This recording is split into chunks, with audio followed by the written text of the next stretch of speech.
Salam tout le monde, bienvenue sur votre chaîne d'actualité Maroc 24. Si vous appréciez notre contenu, n'hésitez pas à vous abonner à la chaîne.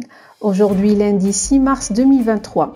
Invité sur Radio Mars, M. Fawzi El-Qja, président de la Fédération royale marocaine de football FRMF, a regretté que la Confédération africaine de football CAF n'ait pas pris son courage à deux mains pour condamner les excès de l'Algérie lors du CHAN qu'elle a organisé.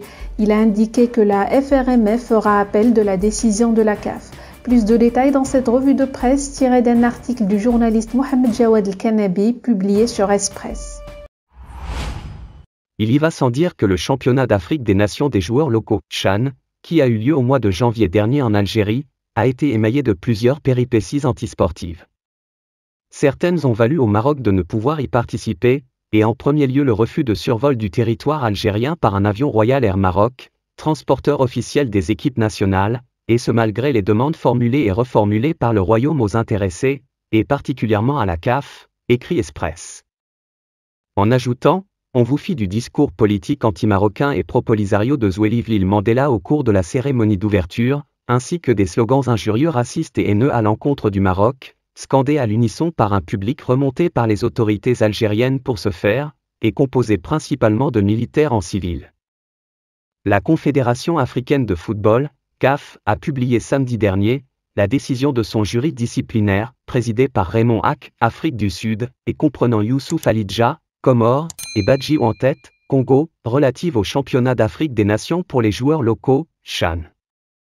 L'affaire sur laquelle il a statué implique la Fédération algérienne de football, FAF, et la FRMF qui lui a été soumise par la commission d'organisation du CHAN 2022, à la suite de la non-présentation de l'équipe du Maroc en Algérie.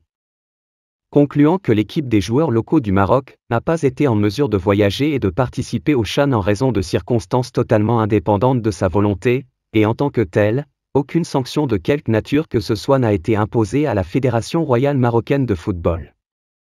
Par ailleurs, et en conséquence le jury disciplinaire de la CAF a rejeté la demande de dommages et intérêts de la Fédération algérienne de football.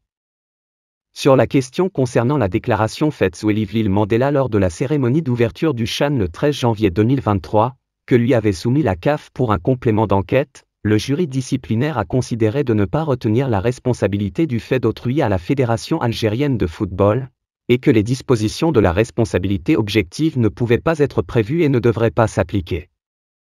Un peu comme voulant épargner le chou et la chèvre, le jury disciplinaire de la CAF dans ces deux décisions, s'est entremêlé les crampons omettant au passage de statuer sur les insultes de haine raciste, faites à tout un peuple par un public algérien d'un soir confectionné et cousu main par les autorités algériennes. Le jury a délibérément omis d'examiner cette troisième affaire pourtant tout à fait de son ressort, souligne Express. On comprend donc aisément le recours en appel de l'instance du football national. Et tant bien même, il n'aboutirait pas, d'autres existent, et le Maroc en avait au demeurant eu recours justement, et avec gain de cause. La CAF en sait des choses, conclut le média. Pour rester informé, je vous invite à regarder les vidéos Maroc 24 qui s'affichent sur votre écran.